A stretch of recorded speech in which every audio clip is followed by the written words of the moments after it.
All right. Well, welcome everybody. My name is Leanne Moody. Oh, you're sorry. Sorry about that. Janelle's in charge. I can leave those alone. My name is Leanne Moody. I am the Executive Director of the Short-Term Emergency Aid Committee, and this is our volunteer speaker series. I want to thank you for taking the time to be a part of this community conversation about how to best support our neighbors in need.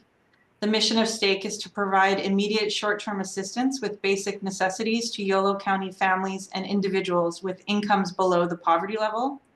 In addition, STEAC is committed to enlarging the social awareness of the community and to provide opportunities for local citizens to help others in need. And it's the second part of that mission that brings us here tonight and was the impetus for creating these events. Our hope is that these will provide a forum for local experts in the fields related to STEAC's mission, including poverty, homelessness, and food insecurity, to provide their knowledge and perspective to our STEAC community of staff, volunteers, and donors. Our intention is also to add to the community conversation around poverty and to increase public awareness to inform our actions as individuals and as an organization. So we have a really great speaker for you tonight. I am super excited. I'm going to hand things over to Katie Zane, who will introduce our speaker. Thanks for joining us. Hello, everyone. My name is Katie Zane. I'm the grants manager at STEAC. And tonight for the format, we'll first have speaker introductions followed by a 40 to 50 minute presentation, and then we'll close with a short Q&A session. So I'm excited to have Londell Earls here with us tonight to talk about the Yolo County Homeless and Poverty Action Coalition, otherwise known as HPAC. Londell has a professional background in housing and social services, beginning with the Sacramento Housing and Redevelopment Agency in 2006. He continued working in social services and housing authorities in San Francisco and San Jose, updating federal regulations and scripting new housing programs. Later, using his housing and urban development experiences, he led nonprofits here in the Sacramento region. His passion has always been to be an advocate, making a difference in his community, largely for vulnerable populations that have low representation. Currently, he is the executive director of the Yolo County Homeless and Poverty Action Coalition, where he hopes to aid in efforts to end homelessness and poverty in Yolo County. With that, I will turn it over to our speaker. Okay, thank you so much, Katie. That was a great introduction. And I just want to say thank you all for being here. And thank you all for, I feel honored that I get to even speak from my experience to such a worthy collaborative partner. I drew interest in STEAC from Leanne was actually, when I got hired, was on the board over at HPAC, and always willing to help, always willing to give her true, honest opinions on things. And to be honest, was a really key person to I've been there for a short time, but even in that short time, the level of success that I've had was because of a partner and a person that Leanne was as a board member. She's no longer a board member there now, but I'm still excited and eager to see the difference that she'll be making as she continues to influence HPAC's direction, and we collaborate even together for future endeavors on ending homelessness and eradicating poverty. So with that said, I guess I'll jump right into it. I sent over a slide presentation. I guess we can pop that up and I can let that guide me for the rest of the talk. Okay, cool. So I am, like they introduced me, I'm Londell Earls. I am the executive director for the Homeless and Poverty Action Coalition. And that's HPAC. We are also the continuum of care for Yolo County, and we'll go into a little bit about what that is. But yeah, we can go into the next slide here. today. Like I said, it's information session that hopefully leads to more collaborations, questions. But I just want to talk to you guys today about, what is HPAC, where and what does HPAC do, where they are, who is HPAC, and then what is the future of HPAC. So we're going to talk a little bit about how we got to be what we are today, and then what are we doing with the today that we are at. So yeah, next slide. Thank you, Leah.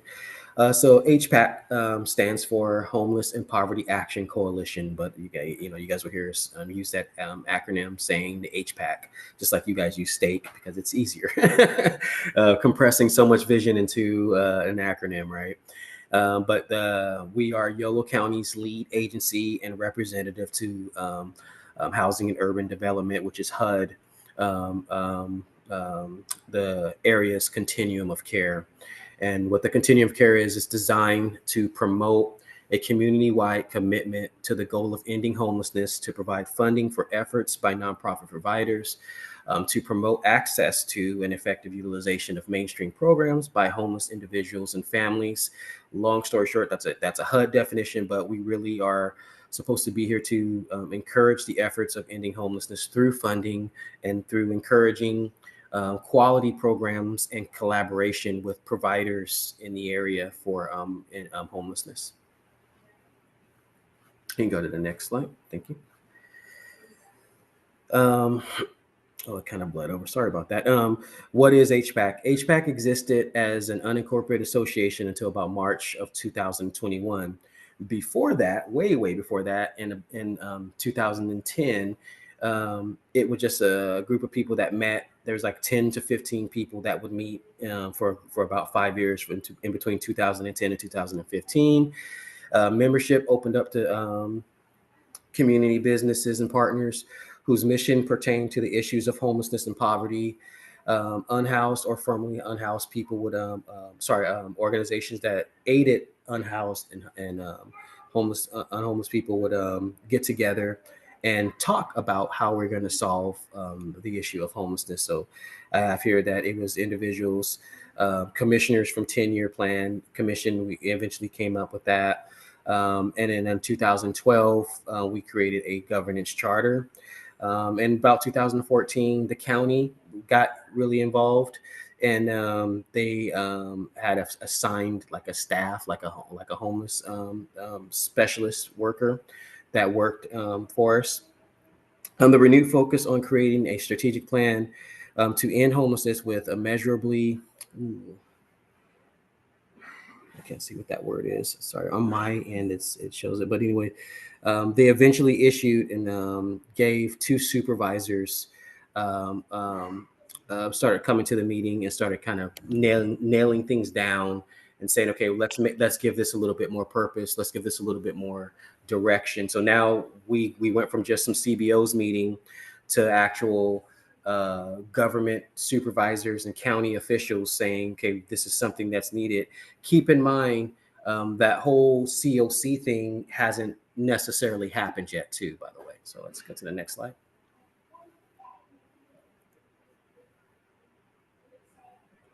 Thank you. We revised the governance charter, which is like the DNA of what a nonprofit is, in 2015 to establish that members acquire the right to vote after submitting an application, attending 6 general meetings each year, and participating in 1 subcommittee each year. Organizations with multiple HPAC members were supposed to designate 1 person to vote. So like if you wanted to be a part of HPAC at that point, you attended 6 meetings and you participated in the subcommittee. The county assumed responsibility for the homeless management information system.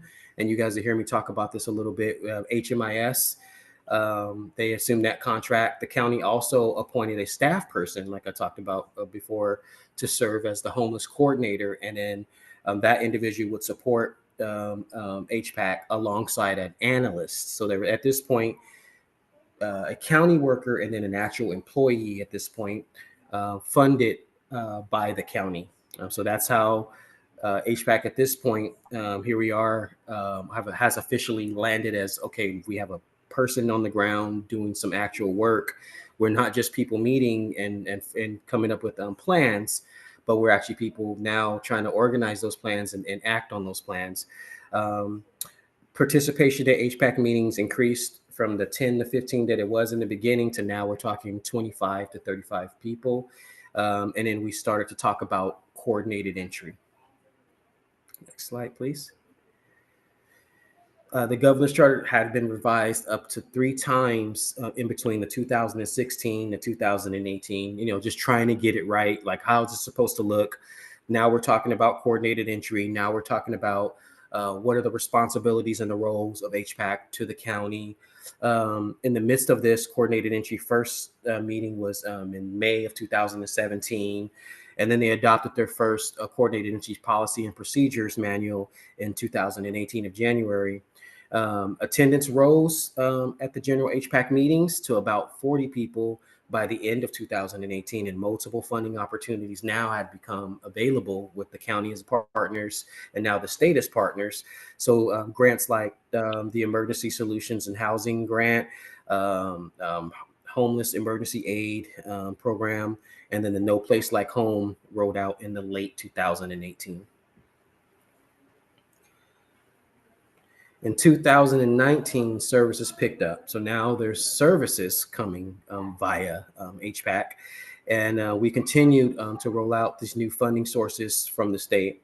The increased number of people now are sitting at about 40 per these meetings. So now we went from 10 people to now there's like 40 people now that are meeting on behalf of HPAC. Health and Human Services Agency, HHSA, shared that and in the HCD, which is Housing and Community Development, they offered a free technical assistance to the counties for HMIS utilization and then coordinated entry. So now we're looking for the experts to come in and tell us, okay, what is it supposed to look like? We've been using some of the experts that are professionals to talk about coordinated entry. And then HMIS, again, these are going to be important, and you find out later on they're like the backbone of part of what a COC does. So HHSA also began working with that technical assistant collaborative, and in back in February of 2019. Next slide. They expanded on the existing governance charter to ensure that all operational aspects of the COC are now detailed explicitly in writing. So officially, at this point, it's rolling out to become more of a continuum of care HUD hub kind of thing. And they've added coordinated entry subcommittee and the performance and monitoring subcommittee to officially appease the mandates. When you are a COC, you have to have certain subcommittees, and coordinated entry and performance and monitoring are one of them, because those are huge responsibilities of a continuum of care and of what HPAC is now. So they shifted the assignment of the collaborative applicant to HSSA. So now that group that initially was doing the consulting for us, or technical assistance, that collaborative group now has shifted those responsibilities and assignments for submitting the COC application and engaging in planning activities to HHSA now. So now they are kind of like the lead. And when we were in the lobby or whatever, waiting for the meeting to start, I was talking to Leanne and Katie, and I was like, yeah, I get a lot of questions about HPAC, and people think that we're still the county or that we actually own houses and stuff like that. But I think a lot of that stems from, at one point, we were monitored and governed by the county, and even ran by the county for the most part. And this is when that happened. So the assignment of HMS lead at that point was given to HHSA. And then they were also responsible to conduct outreach necessary to ensure representation from all COC stakeholders, including persons with lived experience. So this is 2019. It started, in 2010. So it took it 9 years to get to a point where we're going to start to look at representation of the COC by all stakeholders. It took 10 years almost for us to look at who is supposed to be running it, what a lead HMIS agency is. It took us 10 years to even think about policies and procedures for coordinated entry and performance and monitoring, and then actually becoming subcommittees that were going to work towards that. Your executive director, Leanne, was actually the lead for our performance and monitoring subcommittee, not this actual one that was back in 2019, but the most recent one that just switched over just a few months back. Next slide. At this point, we created a new HPAC board with the primary role to establish policies and funding priorities that aligned with the larger community strategy vision. So one of the fears, and I plan on being really transparent, so just bear with me, guys. One of the fears of, and Leanne knows this about me, one of the fears of people when it comes to a COC, coordinated entry, HMIS, is that providership, providers would lose the ability to be able to look at eligible participants and clients and homeless people that we service. It's interesting because when you look back at the backbones and the and what made us from the ground up a COC is that initially we were supposed to be establishing policies and funding priorities that are supposed to align with the larger community strategic vision. But even at this point, you see it kind of happening internally or just from the county. So we weren't really buying into the stakeholdership of the community. And I think that was one of the things that I wanted to name that and say that it didn't stay that way. The community is the community, not who certain people say the community is. And the community is everybody that is willing to do the work and that is willing to understand what it takes to do the work. And so moving forward with what it was, HPAC should have formalized the board to fill a defined number of slots designated for specific representation from term limits. This is more talking about, we had 15 individuals on that board. 4 of the seats were for local jurisdictions, 2 were from the county, 1 was from law enforcement, 1. So they're naming the community. They're saying it has to be this is the groups of people that it has to be. 4 seats from local jurisdictions, whatever that means. 2 people from the county, 1 from law enforcement, 1 from the housing authority, and then 4 from nonprofit housing and services. 2 that are supposed to be lived experience, and 1 other member at large. And again, I thought that was important to name how we came up with what a community looks like. And I do agree that, there should be people representing the jurisdictions.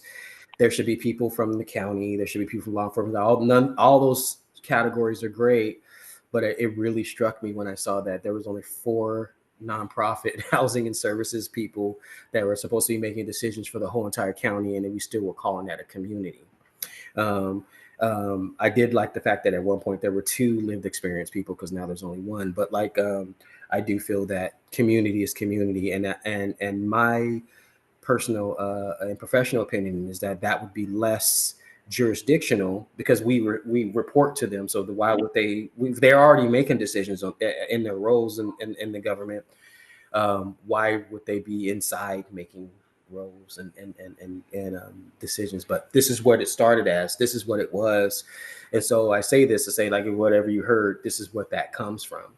The board was supposed to oversee work of each of the coordinated entry, the technical assistance, and the data. These are the subcommittees, along with performance and monitoring, that were created and served as the direct channel to any larger homeless system planning body established at the county level. So again, the county is still kind of establishing stuff at this point.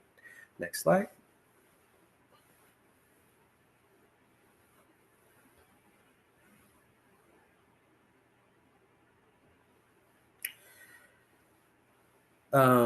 Before I talk about what, as far as where, since this move in 2021, the HPAC revisited their governance charter, and there still are 15 board members, but it's done a little differently now. We have board members that are called ex officio members, and they're more so representing the jurisdictions, police, the county, the housing authority, and then we have aside from that another I believe it's 8 because the lived experience is only 1 board members, and that is completely made up majority now of nonprofits. So it went from being just 4 individual nonprofits to our board is now mostly entirely nonprofit. And I'll add the ex officio members or the jurisdictions cannot sit on the executive committee part of the board. So the board it has an executive committee as well now, and there's a chair, a vice chair, a secretary, and a treasurer. Yeah, and Leanne at one point was on the executive committee, and she served as the secretary. And again, that is now what the backbone is.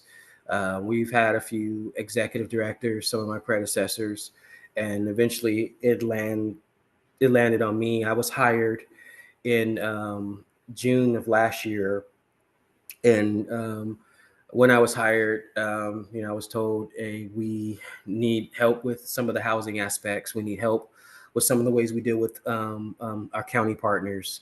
We need help with some of the elements of preferential treatment and preferential funding. We need help with compliance with HUD as a COC. And we need help just making sure that, and like I said, initially, we are leaning back on being a community-based organization and a COC that cares about every single provider and that cares about, and essentially caring about every single person that needs the services, not just the people that have been the chosen people. I don't know, whatever that was. So yeah, our jurisdiction here is all of Yolo County.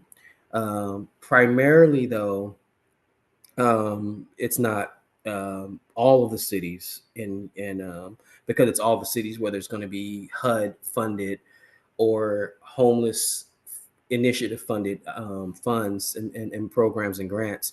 So that's going to be Woodland, Davis, Winters, and West Sacramento. So those are the 4 cities that we'll see funding and programming in.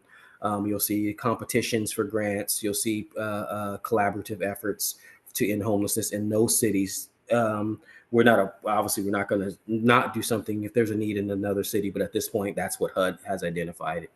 The population of our jurisdiction here in Yolo County is about 202,000 people.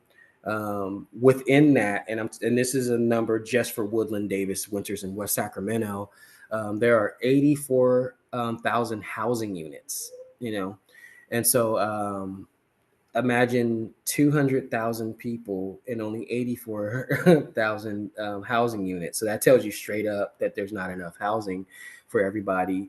Not that one individual has to have a housing, and this is not even including children. So this is a census kind of per capita number. The income average in Yolo County is about $44,000 per household. And if I were to tell you that there are multiple people living in some of those houses, and that's still the average, and I love that STEAC is one of the few organizations in Yolo County that actually has an emphasis on ending poverty as well. And the poverty rate in Yolo County is sitting right now at 15.3%. And there's a current homeless population of 942 sheltered and unsheltered individuals. And this is important because I am a believer in, if you end poverty, you end homelessness. Because when people can afford to live where they can afford to live in the communities that they go to school in, that they work in, that they raise their children in comfortably, and I'll add that word, then that's doing something with poverty. 15.3% is definitely a very high number for how small our county is. When you also look at some of the other metrics, when we talk about um, some of the pay scales and some of the job opportunities, and that there's an actual high level college in that in Davis, and so we have our hands, our job cut out for us when it comes to addressing some of these issues. And a lot of that, unfortunately, and again, being transparent, is going to be bureaucracy, because we got to get the money and the programs to the people that are going to do the most with it. Next slide, please. Who is HPAC? So, and this is important because the HPAC that is today is no longer the county. The HPAC that is today is no longer just for nonprofits. And as long as I'm here, nor will it ever be. It's anybody in Yolo County that's willing to end poverty and homelessness. Currently, and these are HMIS numbers, there are 29 different providers, and there are 79 different programs, and I looked at that, and as I come to meetings and as I have toured through some of the projects, um, I didn't see all this. I didn't see 29 providers. I didn't see, and I want to work on that as a COC. I want to work on that as a partner with you guys. I want to work on that as it is my responsibility. I feel as the executive director for HPAC. It's not a position where I'm telling people what to do. It's not a position where I am, a part of some good old boys club or something like that. I feel that HPAC has a position as a servant, and I am here, and HPAC is here to serve these 29 providers and plus, because I'm pretty sure I'm pretty sure there's probably more providers than that. But I want I want HPAC to be a servant to all of those providers. I want HPAC to help with grant writing. We are currently going into a season for ESG, and for there's a grant opportunity, and for HAP, there's an RFP that's going to be rolling out in the next couple of weeks. And I'm going to be doing like bidders conferences, and one of the things that I'm going to be trying to encourage is collaboration. That if there is $500,000 available for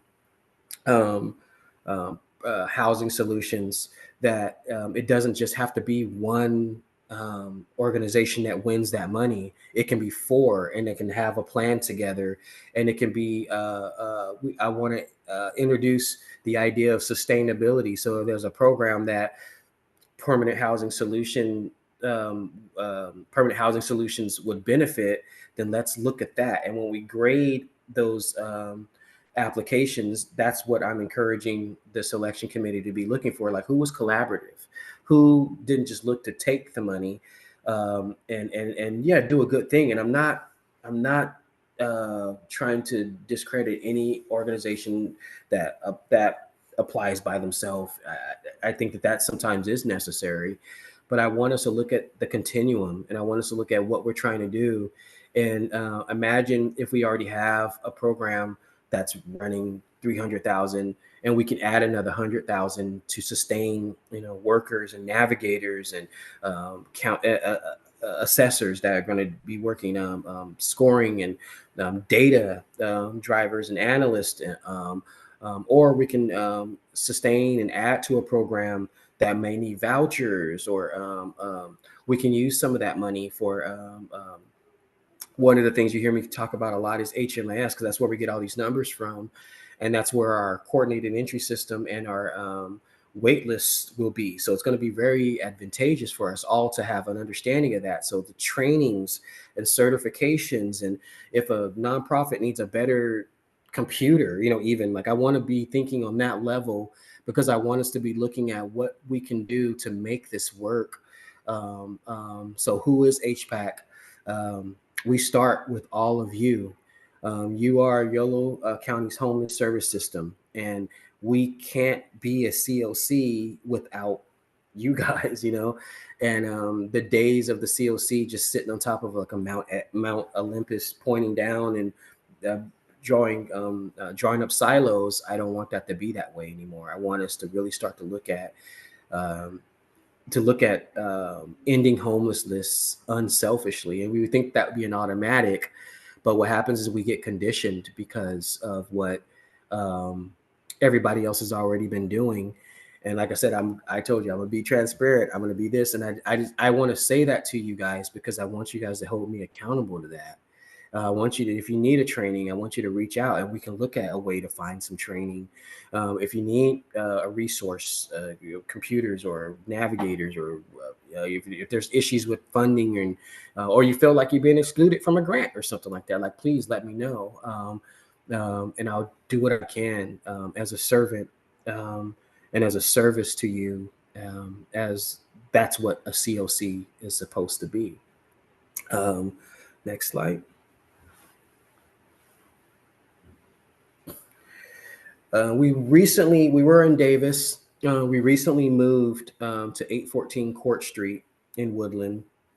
We still have, we talked about those subcommittee meetings.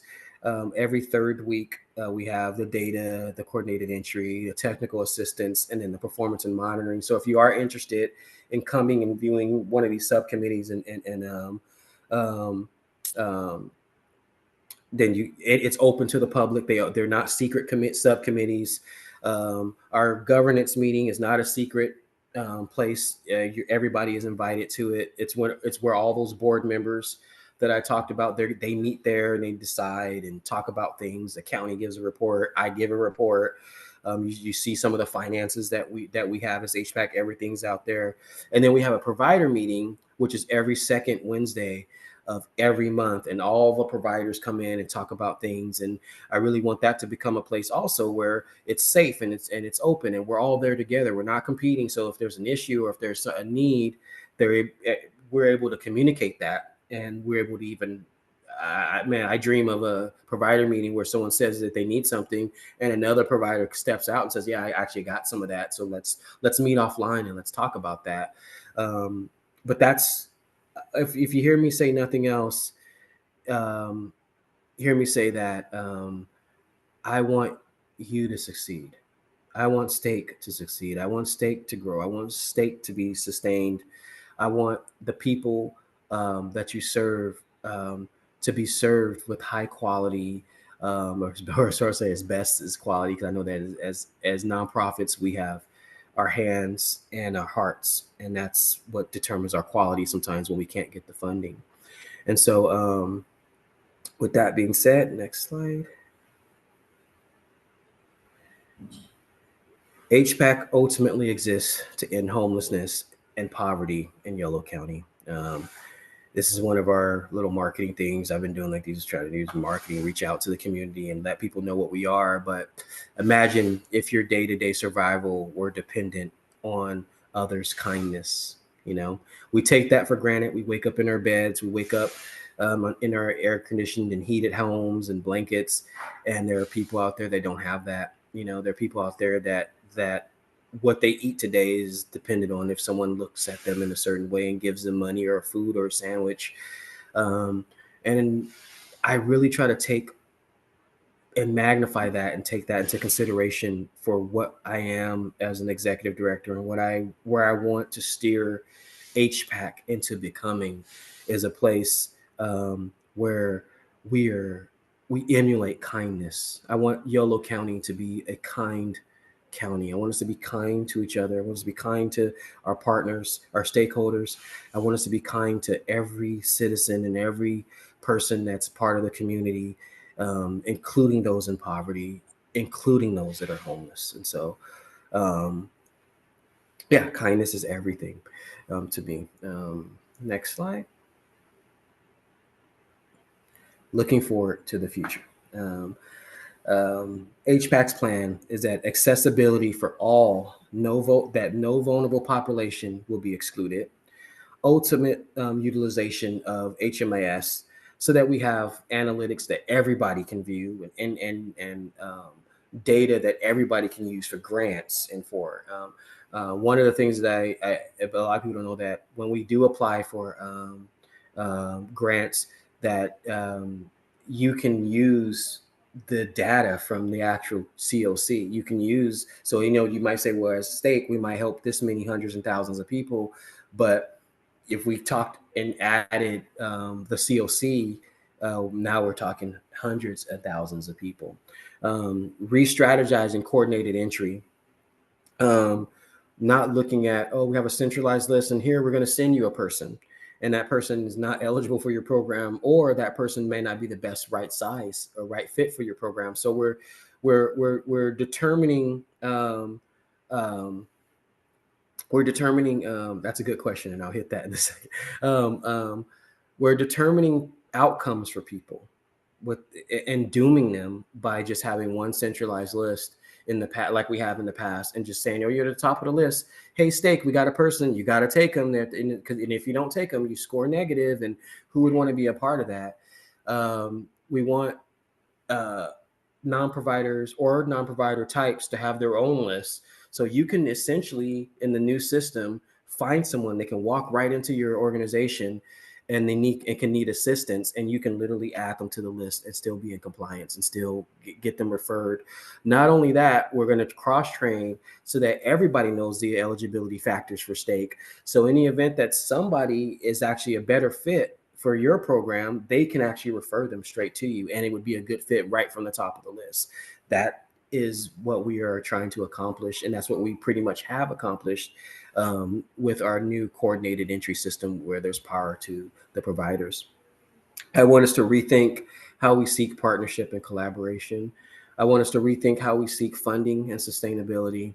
There was a question to say, can we exist solely without federal funding? And the answer is yes. One of the things that I've done is I'm just out of the box thinker. And so we had these planning grants, and I was like, oh, well, what are we doing with that? And we traditionally, you would pay for staff, and you would do things with that grant to come up with ideas, and it's like, well, at the end of the day, why don't we just pay for people to make money for us, or to write money for us? And so one of the things that I want to do is I'm using the planning grant money to source grants, to find grants that aren't federally funded. There are federal grants in that.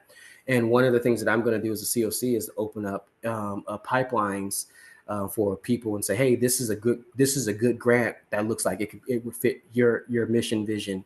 So I'm going to use our planning money to source grants for the whole entire continuum, not just HPAC.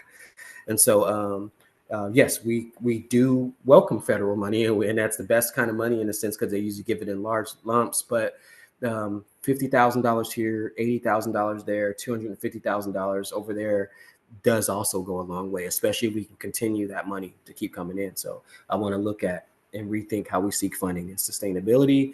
I want to rethink how we view homelessness. I am great partners with HHSA, and I do believe that it does take us looking at homelessness as a public health issue, but the human side of me says I'm refusing to look down on people because of something that we created. Like I said, you're sick because I didn't help you. And so I want us to look at homeless people as people that are just like us. I'm gonna be transparent. I'm 2 months away from being homeless myself if I lost my paychecks. And so we're no better, and I actually at one point in my life was homeless. I graduated college and I went to New York, and I was dumb. I was a kid, so I had no idea that you'd have to apply for apartments, and so I didn't know about first month's rent, last month's rent, and security deposits, and so I didn't have enough money to procure and secure a place to live. So I lived in my car, and I had some money in the bank, so I wasn't there's different levels of homelessness, right? When we look at homeless people, we sometimes think, oh, it's that person on the corner panhandling, but sometimes it's a family that they would rather live in their car and go to work and come back to their car rather than spend, $2,000, $3,000 on a place to live. They'd rather use that money for food and medicine or something, you know. So like there's all kinds of reasons people are homeless, and I want to start to educate people on that. I want to start to open up homeless education centers where we're not just educating people that are homeless towards financial literacy, towards economic self-sufficiency, but community reintegration, and we're educating people on both sides of that, so that people can learn for themselves how to treat people, how to treat homeless people, and how to treat themselves. I want us to rethink how we think about poverty. I want us to, my vision ultimately, this is a long way down, but I want to look into micro enterprising, where we're helping people to start businesses and helping people to collaborate to start businesses so that they can become self-sustained. But also looking at what we can do, what we can write, what we can lobby and advocate for to city officials in regards to taxations and how pricings for food. You know, right now, what is, you got to take out a loan to get a pack of eggs. You know, it's like it's just ridiculous now. And so like, but that's a voice that we can have. And so I want the Homeless Poverty Action Coalition to help people with that voice and help people understand how to achieve that voice. And so again, relooking at poverty, and we have the power to talk to our officials. And trust me, if they know that their terms will be up if we don't vote for them, they'll listen to us. You know, I heard this best said, we'll make good people out of them. And so I want us to get realistic about how we view solutions. You know, stop being selfish, stop being, I'm not saying you guys, I'm saying this is overall. Stop being selfish, stop being siloed, stop surviving and start thriving with this, because we can. There's too much money out there to not be. And if we look at it right, we can come together and access all that. Next slide.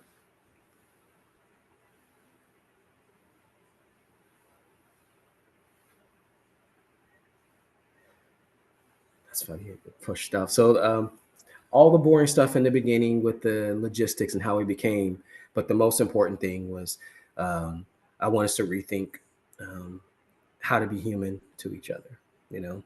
And that's what I think is HPAC's mission, calling, and responsibility and service to you guys as a community. So with that being said, is there any questions? I know I saw some pop up in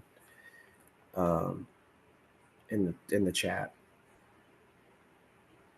Yeah, there are some chat questions. I'll read one of them.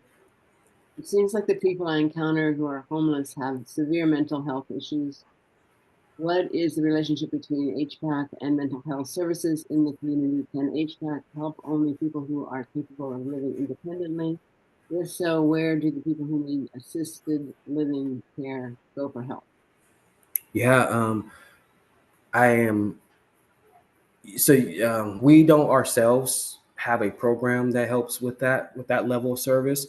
But what I hope is to become a resource and a tool. So like theoretically, we'll be able to utilize HMIS. So if you encounter someone that has mental health services, you'll literally be able to access HMIS and instantly connect that person to a navigator or a program, or if anything else, assess them and put them on a wait list so that someone else can come and find that person. It might not be the in the moment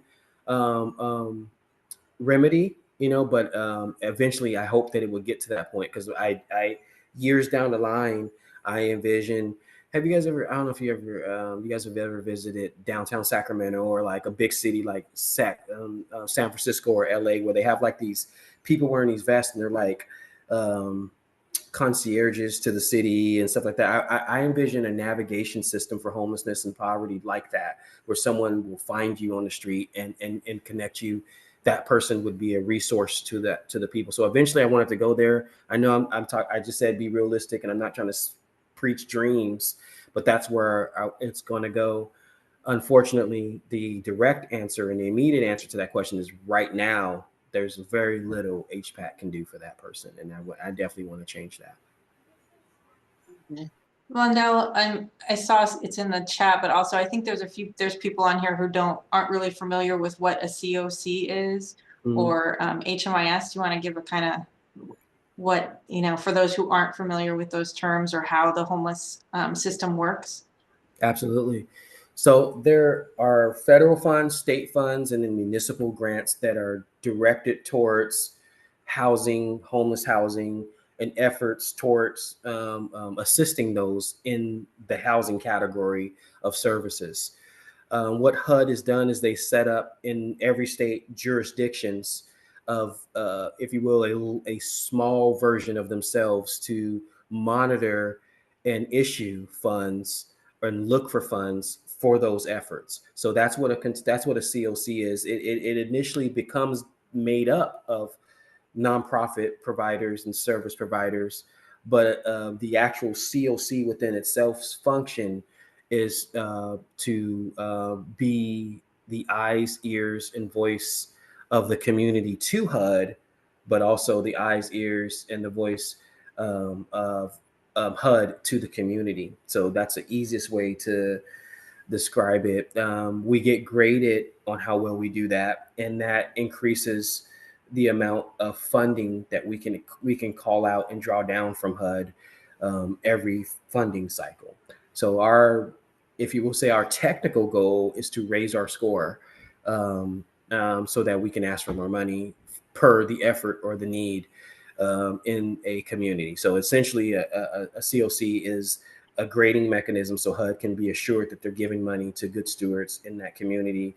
One of the methods that they grade us on is our utilization of a coordinated entry system collaboratively, and how we work the data system. The chosen data system that HUD has put forth is the HMIS, or the Homeless Management Information System. And so that's it's a one-stop shop, and it's interesting because a lot of nonprofits are actually using something that could be actually what's considered HMIS. They have their own databases, they have their own place that they store community and participant data. They run reports off of it. That's what it is. It runs reports, it stores data, it checks on people's statuses, but it's also the housing component for the wait lists that we use per coordinated entry. So like when a person, HUD's theory is that the COC would be responsible for making sure that county is at minimum serving the most vulnerable population. They've mandated across counties, unless we can justify that the most vulnerable population would just be their definition and category of chronically homeless individual, which is a person that has experienced over the past 12 years, at least 4 years of combined homelessness.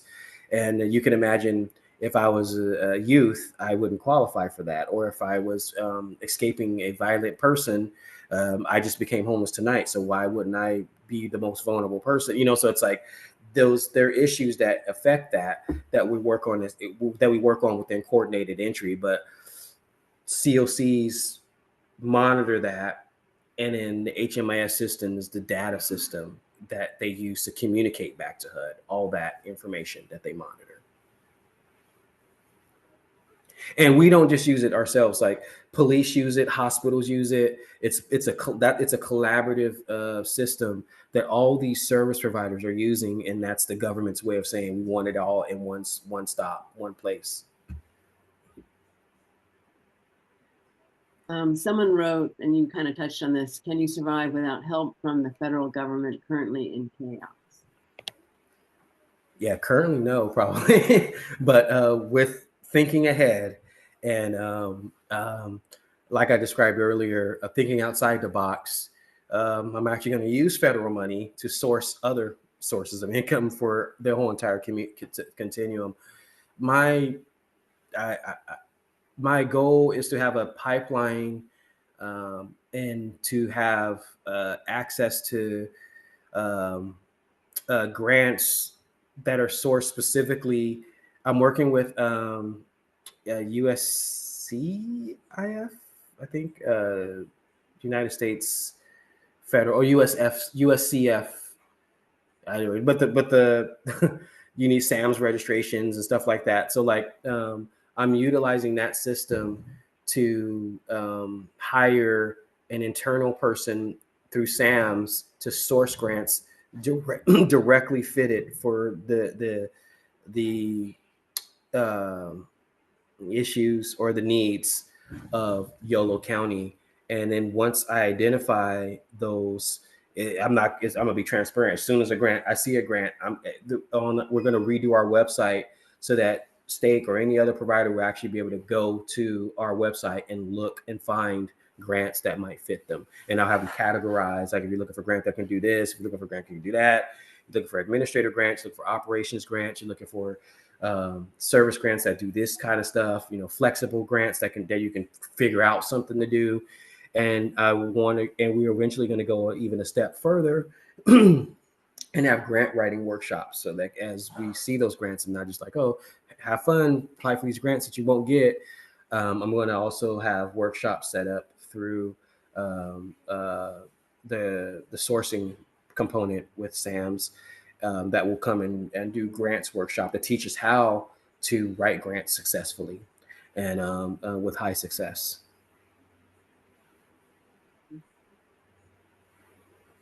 Another question? I saw Sam's question there.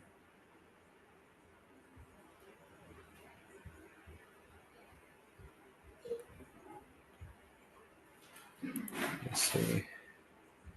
Yeah, I don't think that's a question. Just Sam.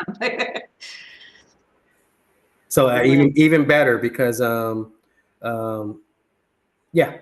you are registered with SAM's, you will be eligible for that. And the cool thing is that within the sourcing for SAM, there are grants that you don't have to have a SAM for. So that there will be a category for that. Like if you don't want to, because you do have to pay like a fee and stuff like that. I'm even looking for a grant that will pay, almost like a scholarship for nonprofits to do that, to buy into SAM so that it can have access to even more grants. So that, again, rethinking how we do that. I'm thinking for the continuum, because if you guys succeed, we can help more people. Someone asked if someone wants to volunteer, what is available for opportunities? I'm trying to work this out. The biggest thing that's coming up, and Leanne knows this because he was on the board, is getting everybody bought into HMIS, and one of the issues is that if I use my own database, why would I want to use this HMIS thing? One part of it is that we're like mandated to do it, so we have to do it. But then the other part of it is the labor behind it. Like it is an issue because like we're talking with some organizations, thousands of people. Like how are we going to transfer these people over if there's no mechanism that we can purchase that will automatically transfer and clean it up for us? And so we're talking literally about a data entry person. And so I tried to apply for an HMIS grant from HUD, and we got denied because we're technically not the lead yet. So I'm trying to find other ways, and I'm actually in negotiations with our regional HUD office to have them reconsider that, because we can't wait for that. And what I was actually going to do is actually hire 2 analysts that we're just going to go through the county within the next couple of years to get everybody into HMIS. I have thought about that being a volunteer person, but again, there's a gray area with that because of the sensitive information, being that some of it being medical, some of it being their survivors, some of it being, again, it's the same system that like hospitals and police use, so it's very private information. I trust everybody that does this work, so it's not like I don't trust people, but I just want to make sure that we're not doing something that would be in compliance. So that's one thing. Another thing is stick a feather in that cap, because next year we have a pit, and that's where we go out and actually count people on the streets to see where people are, and get an accurate number to see what we've been doing, if it's been working, of who the number of homeless people. And so, like I saw that number I gave, the 942. We in next January, so approximately a year from now, we count that number again, the sheltered and unsheltered people, and we will need volunteers for that. Yeah, so that will be something that will be coming up. But as things come up, I promise, man, I'm gonna reach out, because I promise I plan on doing so much for you guys. So every once in a while, I'm gonna ask for something back, and sometimes that comes in volunteerism, and I'm willing, and I will, and I do volunteer too. So we'll be given to each other. So it's going to be nice. Are there any other questions? I have a question about, so you said that the number that you tallied of unhoused individuals was 942. Was that from, I guess, January of this year? That was January of last year. This year we did we're doing a sheltered count. So every year we do a pit count, or like a census for homeless count. And that's the every year sheltered is mandated by HUD. Every other year, sheltered and unsheltered is also mandated by HUD. So this year is the off year, so we only have to do the sheltered, which is essentially just a HMIS report. So because all those shelters are supposed to be in HMIS, the ones that aren't, we had to get savvy with saying, "Are you guys a shelter or not?" And then if they said they were, making sure we got that number. And got all the information so that we can make a report. So soon we'll be reporting out on whatever that number is too. But we haven't gotten all the data just quite yet. So. Yes. I think you had mentioned that you started with HPAC sometime last year. Mm-hmm. Have you, and I don't know if you would know the data at this point, but have you anecdotally or personally noticed an increase just in the time that you've been a part of HPAC in the number of unhoused individuals? Yeah. Unfortunately, yeah. Because but not because of like the weather or some type of epidemic. Not everybody was utilizing HMIS. So as organizations are starting to roll in, we're like, oh, we didn't count them, or we didn't know that they were, we just thought they were PSH. We didn't know that organization also did this, so we're just finding out what people do. And there are emergency housing people that do count as homeless people.